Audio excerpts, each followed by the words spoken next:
Okay, so here we are. You guys ready for this? I know I have shown some photos here and there of the cab forward with the,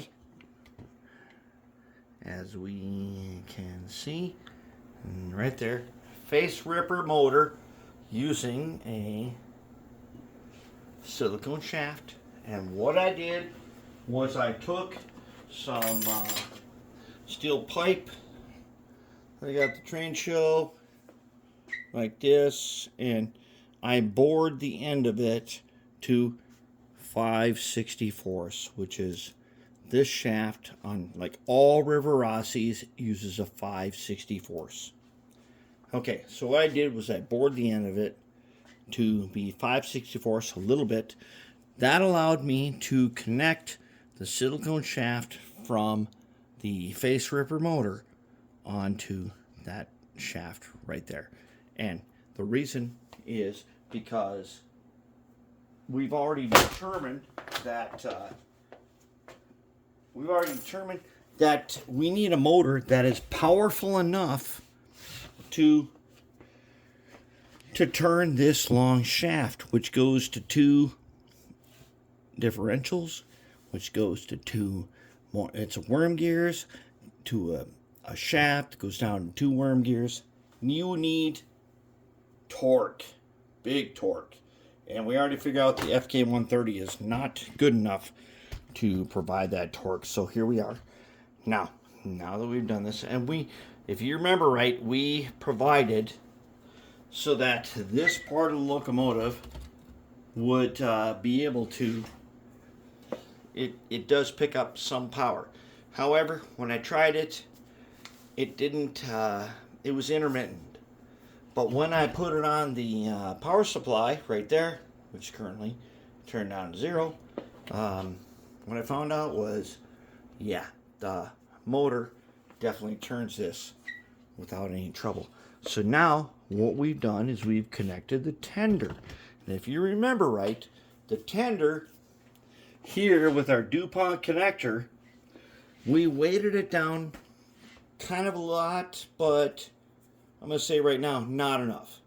We should have weighted down more, but we didn't know that, and we can and will, because now that we've made a universal tender, this isn't even the tender that goes to a cab forward.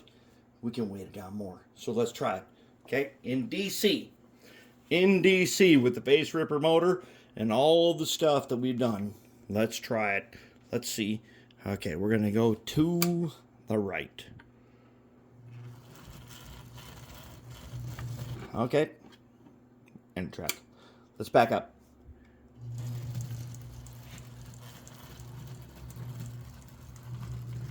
Okay, we are at 40% power on a 12-volt power pack. Right down here, Tech 2. We are not using pulse.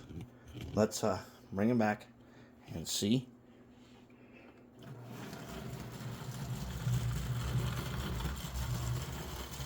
That's not bad. That's actually really good. It's the fact that we were using a 266 face ripper, a size 2, length 6, 6-pole. That's how we're able to actually turn that shaft. We tried the FK130, which is a 24 volt, but it did not have enough torque at the low end to get this thing going. And right now we've got, I'm only doing 30% of 12 volts. Bring it back. Yeah, we've got it. The gearing, the side frames, the running gear, everything was perfect. The key to this is that without the tender, I could only get this thing to, it would stutter. But this, with its extra weight in it and the DuPont connector, worked great, but we can do better. We can make this thing heavier, and this is not even the tender that goes to this. What we can do is we can put on a tender with six wheels. Or we can do a 3 axles on this side, 3 axles on that side pickup, which will even be better. But right now, what we've got is what we needed. We've got a fully working cab forward with a face ripper motor in DC. And in DCC, it should not be a problem since we're at a much higher voltage. This guy right here is good to go. So what I'm going to do next is probably make a tender. I'm going to take one of the tenders from the other two, and I'm going to make that first and make it. And this tender here is going to get a lot heavier weight. It's already weighted down pretty heavy, but not enough. We can weight it down even more to get better contact. That's what we're going to do. But otherwise, everything else we have done up until this day has proven to be correct. All them things we had to fabricate and cast and everything, it has all come down to this, and we're good to go. This actually worked. That platform that we had to make right there, not too bad. Everything up until right here, everything has worked, and we're good to go. So the 2 extra cab forwards, the 2 big boys we have here, now I can convene the entire group of the Cult of Madness in order to do those 4 locomotives in record time.